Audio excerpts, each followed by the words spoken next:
Gravar. Vou fazer chamada primeiro.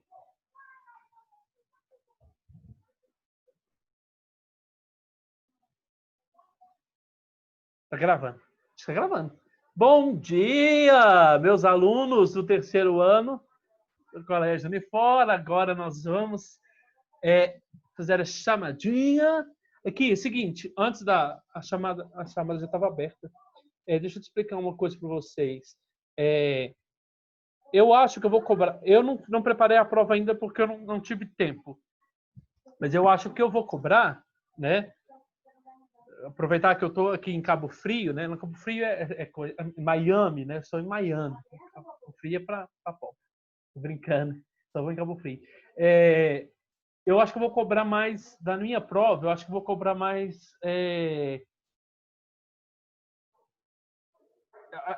a aula de hoje, que foi o romantismo, né? A filosofia do romantismo, quer dizer, esse período do romantismo. Só que esses dois filósofos aí, antes eu não dei aula deles, porque são só iniciadores, mas não tem muita coisa assim para falar. E os dois grandes expoentes, então, do romantismo, que alguns colocam ele como existencialistas. Eu achei engraçado que a apostila de vocês... semana passada eu não fiz chamada, né? Tô achando engraçado que tá sem a chamada. A apostila de vocês cometeu um erro. Colocou o Hegel por último. E, na realidade, eles são críticos de Hegel, entendeu? Esses filósofos aí. Eles são críticos de Hegel e são críticos de... Não, quer dizer, eles são críticos de Hegel. Quem? O Marx é crítico de Hegel. Quem mais? O Kierkegaard é crítico. O Schopenhauer. Só que o que eles fizeram, apostila? Colocou eles aqui na frente e o Hegel para lá. Não, tinha que ser Hegel primeiro e os críticos depois, para você entender o que eles estavam criticando. Tá? Deixa eu fazer chamadinha aqui enquanto isso. Então, enquanto eu coloco a data aqui, eu estava pensando em fazer... Vocês estão muito engraçados, essas telas. Eu estava pensando em fazer uma prova mais voltada para Kierkegaard, para Schopenhauer. Então, vocês têm que focar mais na aula que eu mandei hoje, tá? Inclusive, eu vou até corrigir a tarefa de hoje. Eu não vou corrigir a tarefa de semana passada, não. Corrigir a tarefa que eu postei para vocês hoje, porque semana que vem a gente não tem aula mais, né? Semana que vem já é a semana de prova de vocês, tá? Então, vamos lá. Ana Laura. Arthur. Augusto. Danilo. Augusto é presente, não tá? Tô presente. Danilo. Oi, nego. Danilo. Fabiana. Gabriel, vem cá. Vem cá. Vem cá. Fabiana. Fabiana tá presente, né? Fernanda. Presente. Vem cá. Fernanda. Gabriela. Vem cá, você vê. Olha lá, ó. Eu tô na praia. Entendi. Olha lá, tá vendo a tela? Aí, dá tchau para minhas alunas. Elas são bonitas, olha. Dá tchau para elas. Vem cá, Gabriel. Não, isso é sem graça. Então, vamos continuar. Gabriela Garcia. Gabriela Lamounier. Giovana. Fecha a porta para mim, Gabriel. Giovana. A Lamounier tá aí, né? Gabriela Lamounier, tá? Desculpa. Giovana, tu presente? Ai, tô inventando esse óculos. A Lopes tá presente, né? Tô presente, amigo. Isadora. João Ricardo. Júlia. Lara. Laura. Lívia. Presente. Gracinha. Lucas, tá presente. Marcele. Presente. Maria Clara. Maria Eduarda. Presente. Maria Luísa. Presente. Pedro Batista. Presente. Pedro Henrique.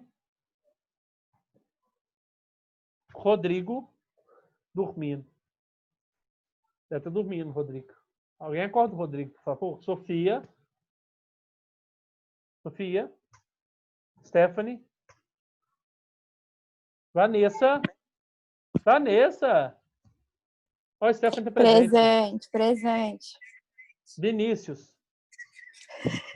Vitória. Vitória Maria. Pronto. Então, gente, quer ver? Eu vou mostrar. Oi.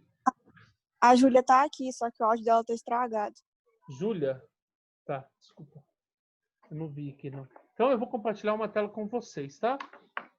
Vocês querem que eu corrija a tarefa de hoje ou que eu coloque uma questões extras?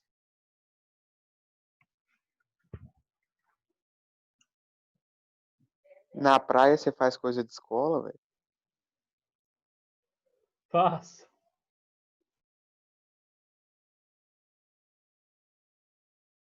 Peraí. Ai, meu Deus. Pronto. Tá vendo? Tá vendo poliedro aí? Mim, você marca o meu nome? Porque minha internet caiu. Ah, tá. Foi mesmo. Ai, gente, isso aqui estava presente. Então, vamos lá. Vocês querem que eu coloque questão extra ou que eu corrija essas duas questões que tem aí? Corrige.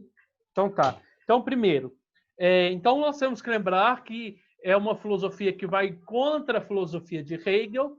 Hegel, então, é um filósofo, quando a gente fala um filósofo idealista, ele monta um sistema, ele explica que toda a filosofia, toda a história é explicada por uma série de acontecimentos, né? Esses acontecimentos, né, que movimenta, que transforma a história, sempre existe o que ele vai chamar de síntese. Ou melhor, desculpa, a tese. Então, ele vai falar que tudo na vida, né, dentro da história, da filosofia, tudo é construído uma tese, né?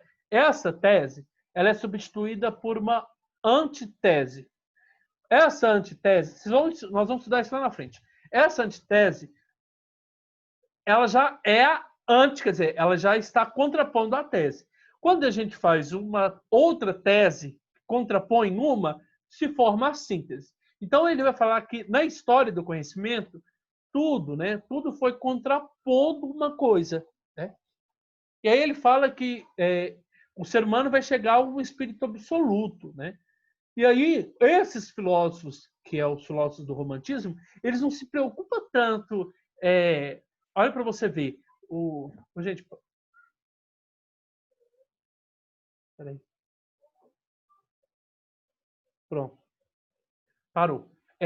Vou parar de anotação aí, porque depois fica anotado no livro, fica salvo lá no livro.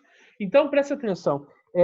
Quando o Hegel fala que todos nós vamos chegar ao espírito absoluto, ele está falando todos, quer dizer, ele está universalizando. E esses filósofos, por exemplo, o Hegel, o Kierkegaard, o Schopenhauer, eles não ficam tão preocupados com esse coletivo. Eles vieram resgatar o individual. Eles vieram fazer uma análise da existência individual do homem, né? Então,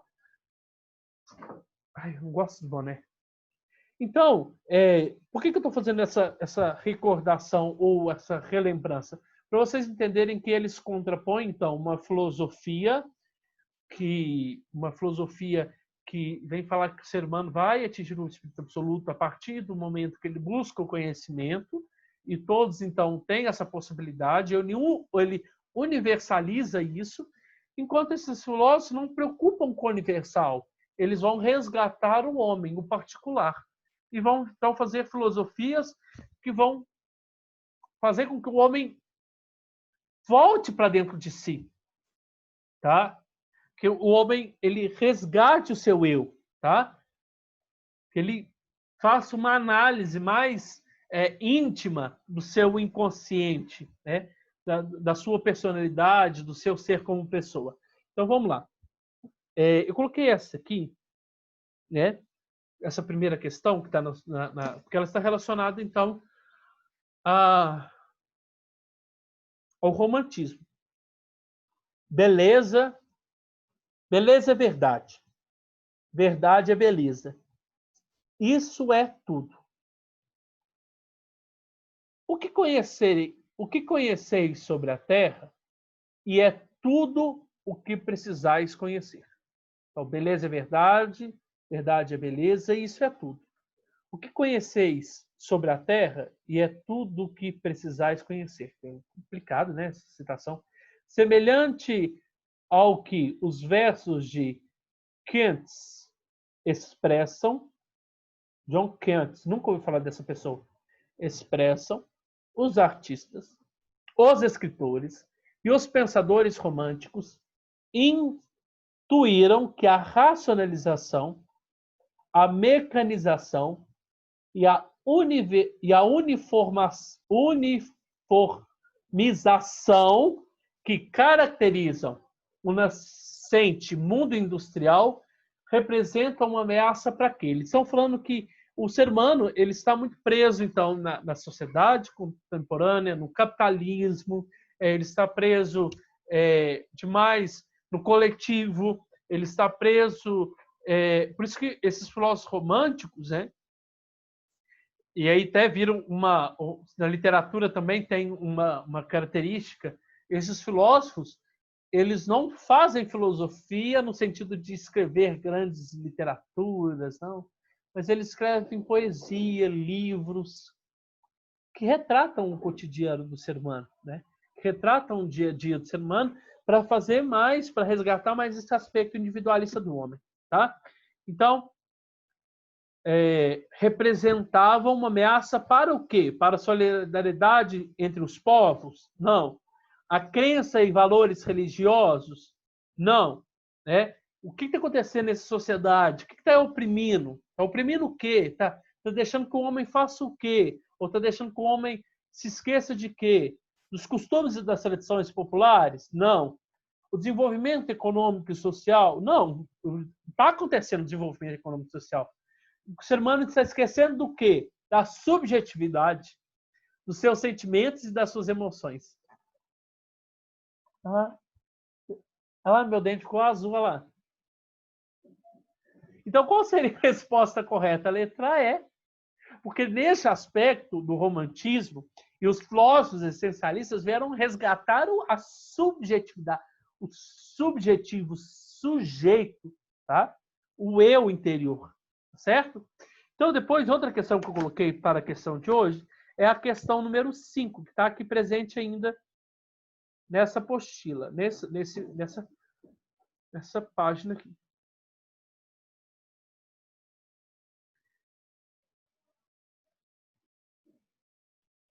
Peraí, deixa eu jogar essa caixinha aqui para o lado. Tá. Então, essa questão aqui é de Arthur Schopenhauer, né?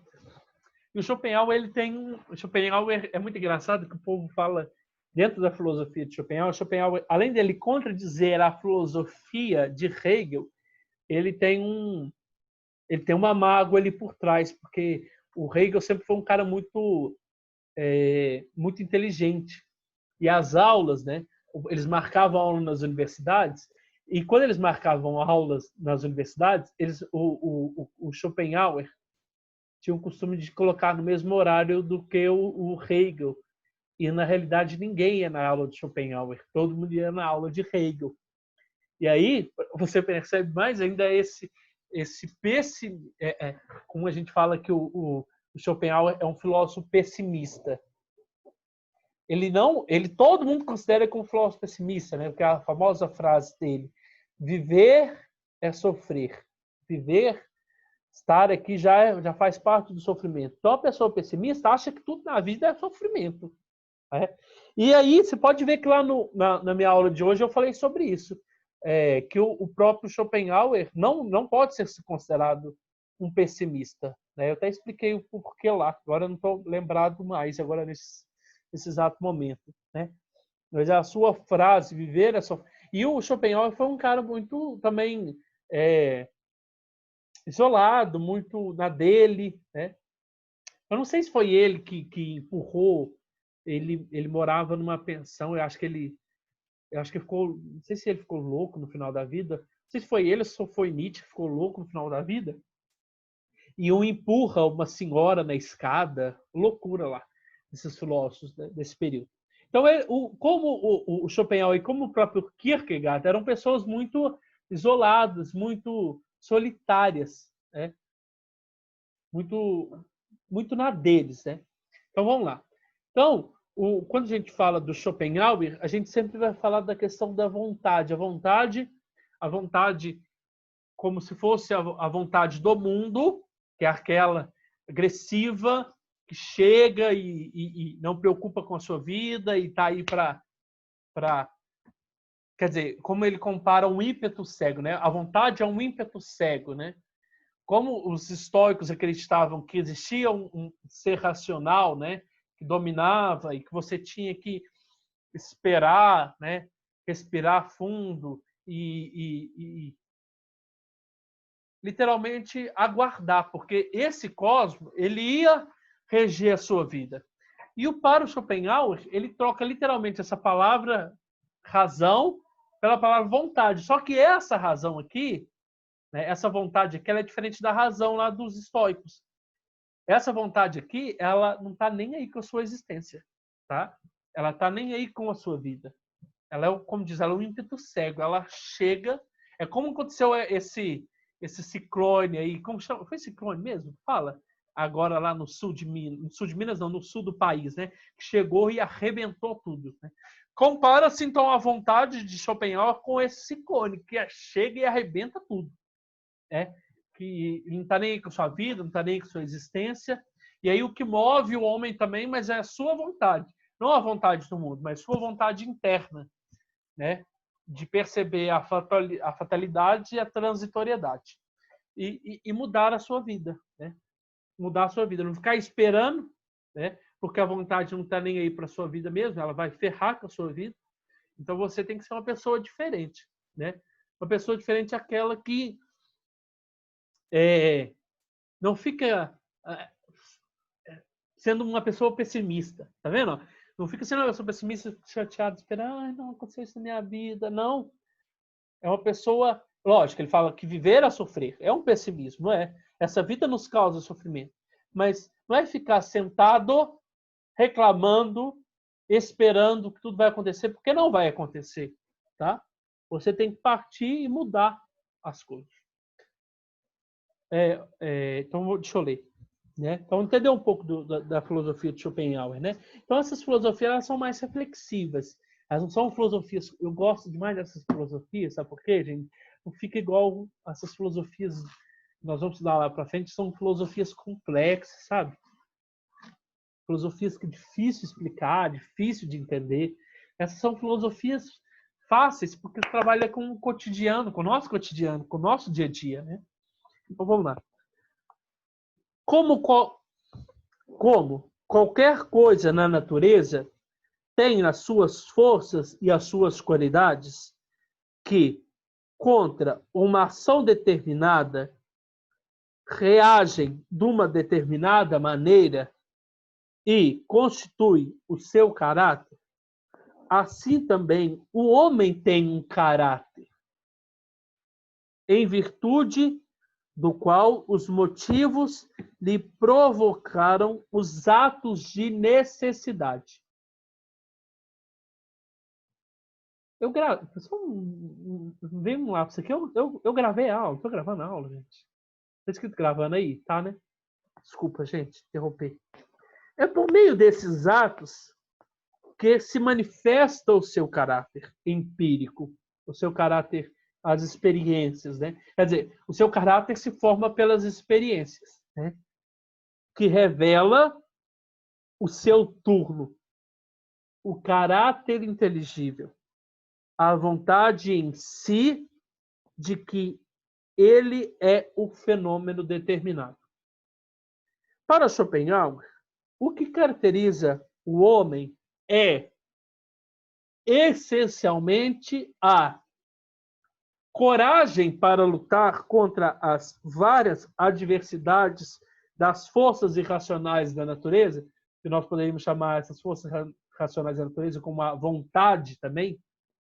Então, o homem é só e única, exclusivamente coragem Coragem para quê? Para lutar contra as várias adversidades das forças irracionais da natureza. O ser humano é essencialmente o quê? Bondade, a fim de exercer a compaixão com as necessidades do próximo e nele se reconhecer, se assemelhar a uma alma boa e caridosa? Não. O ser humano é essencialmente vontade que nunca se esgota na natureza, que a própria natureza é a vontade, e que não se extingue com a morte do indivíduo? Sim. Tá vendo? Porque nem se eu morrer hoje, a vontade do mundo, a vontade cósmica, ela continuará presente. Ela continuará presente, ferrando com a vida de qualquer um, né? Primeiro, ela ordena tudo, todas as coisas, mas ao mesmo tempo ela não se preocupa com a sua vida. Você estando presente ou não estando presente, tanto faz, tanto fez, tá? Então seria a letra C. Agora, tem uma questão que eu coloquei aberta para vocês, que é a questão número 4. Peraí. Que é uma questão aberta, mas eu gostaria que vocês focassem muito. Deixa eu atualizar isso aqui. Eu vou colocar uma outra questão aqui para vocês, tá? Que é uma questão fechada. Deixa eu interromper compartilhamento.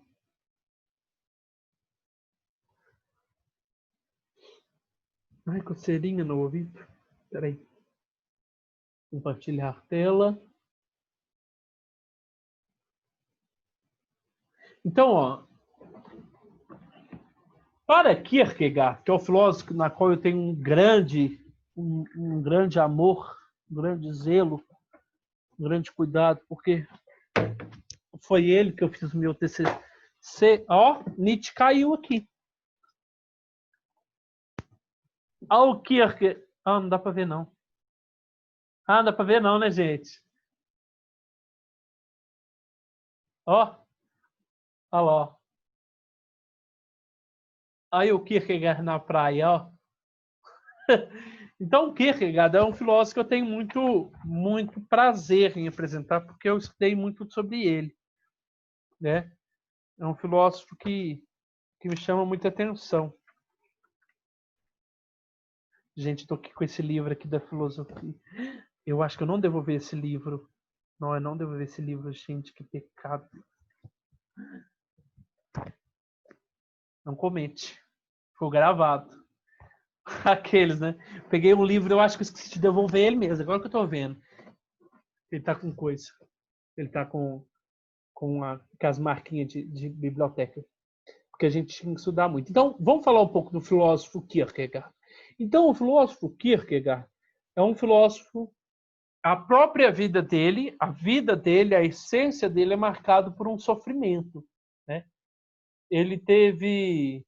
O pai dele, quando a mãe dele estava, se eu não me engano, muito mal, ele foi e negou Deus. Não é negar Deus, ele foi e ficou revoltado contra Deus e insultou Deus, e ele achava que Deus, né? Depois, não, foi assim.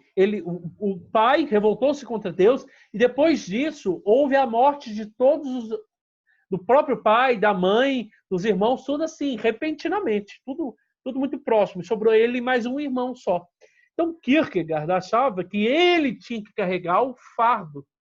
O fardo do quê? Do peso do castigo. Quer dizer, ele achava que ele tinha que pagar um castigo. Ele estava sendo castigado pelos atos que o pai cometeu.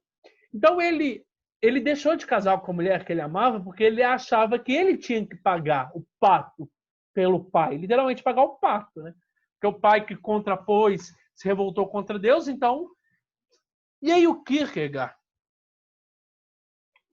nas suas obras, ele compreende o ser humano de 3 maneiras, né? Você pode ver que lá na aula eu falo estágios, mas alguns livros falam estágios, mas não é estágio. Porque quando você pensa em estágio, você pensa que o estágio, quando ele se finaliza, quando ele se encerra, você vai passar por uma outra etapa, não vai? Vai. Mas os livros nos levam a compreender que não pode ser estágio, porque não é um processo evolutivo de um dia para o outro, né? E que você, né, no estágio, você não cai, né? Você não cai. Mas em estádio, quando você pensa em estádio, você pensa em algo mais isolado, mais separado, né? Então, como se a existência do ser humano fosse dividida em estádios diferentes, em partes diferentes, né? Estão interligadas, sim, mas ao mesmo tempo que elas poderiam estar interligadas, elas não estariam interligadas, porque eu posso cair novamente, né? Então, ele fala que o ser humano ele sente desde o percorrer da sua vida, né, desde o seu estado aqui, ele sente alguns, como que eu posso dizer, algumas coisas. Que coisas é essas? Que nós vamos chamar de angústia, né? Uma certa tristeza, né? E essas tristezas, elas vão ser sanadas a partir do momento que o homem vai progredindo seus estágios, né? Então, o homem vive no primeiro momento na qual ele não percebe ainda tão claramente esse sofrimento, que é o momento que ele vive o estético, o prazer, a alegria, né? Depois ele vai passar para o momento ético, só que o dia que ele passar pelo momento ético, que é o assumir o compromisso, a vida dele, né? A angústia, né? A angústia de não entender o que ele está sentindo, ela vai ficar sempre maior. Por quê? Porque ele percebe que a vida de prazer já não faz tanto sentido, né? E aí ele acha melhor dar um passo para a existência dele, dar uma nova vida para a vida dele, quer dizer, dar um novo passo. E dar um novo passo já gera uma angústia. Eu penso vocês aí, daqui a pouco, né? Daqui a pouco, futuramente, vão ter que dar um passo para a vida de vocês. Um novo passo. Qual passo? Um passo para a profissão, um passo para uma faculdade. E de pensar isso já gera uma angústia. Gera uma angústia por quê? Porque você não sabe se vai dar certo, se vai dar errado. Mas você tem que se arriscar. Tá entendendo? Você tem que se arriscar. E aí, o ser humano, quando ele se arrisca para esse segundo estágio, que é o estágio ético, né?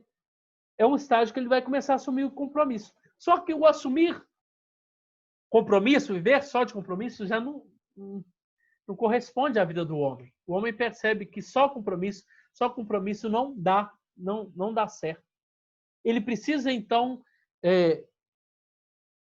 se assumir. Não é se assumir no sentido de se assumir como, eu sou hétero, eu sou... Não, é se assumir como pessoa. É se reconhecer aqui dentro dessa vida. E aí ele percebe que o assumir a vida, né, assumir a sua existência, assumir quem realmente ele é, assumir os sentimentos, assumir os desejos dele, não se dá somente na fase do compromisso, mas se dá numa fase na qual a irracionalidade ela está presente, que é a fase do estágio religioso, na qual o homem, então, percebe, assume, ele sente, ele se assume no momento em que ele se encontra com Deus. Não é se encontra com Deus com a morte, mas a fé é uma resposta, né?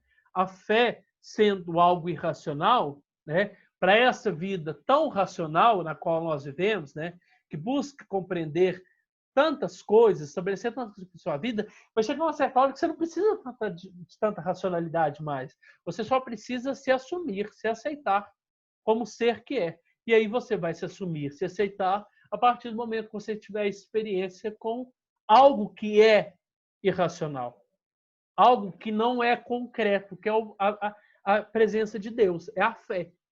Então, a fé, quando você perceber que a vida de prazer já não dá mais, e aí assume compromisso, e perceber que a vida também só de compromisso não lhe satisfaz, você vai perceber que algo que vai lhe satisfazer é a presença de algo que não é tão racional, que é a fé, né? E aí, então, eu quero que vocês foquem então, um pouco nesses três nessa filosofia, né, do Renascimento, não, desculpa, do Romantismo, né, os filósofos, então, do ímpeto, né, os filósofos da emoção, os filósofos que resgatam não o conhecer do homem, mas os sentimentos do homem, e aí dois que estão entre meio aí nessa coletividade aí dos filósofos do sentimento é o Schopenhauer e o Kierkegaard, tá certo? Alguma dúvida? Vai acabar minha aula.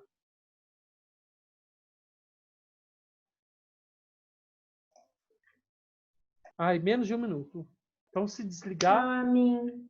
Tchau, fiquem com Deus. Amanhã vocês vão lá na festa junina? Amém. Tchau, Depende amigo. da minha mãe e do meu pai, mas deve que sim. Ah, vai lá, dá uma passadinha lá pra gente se encontrar. Olha como fiquei bonito nessa praia. Eu tô em como que é aquele lugar que o Rodrigo vai?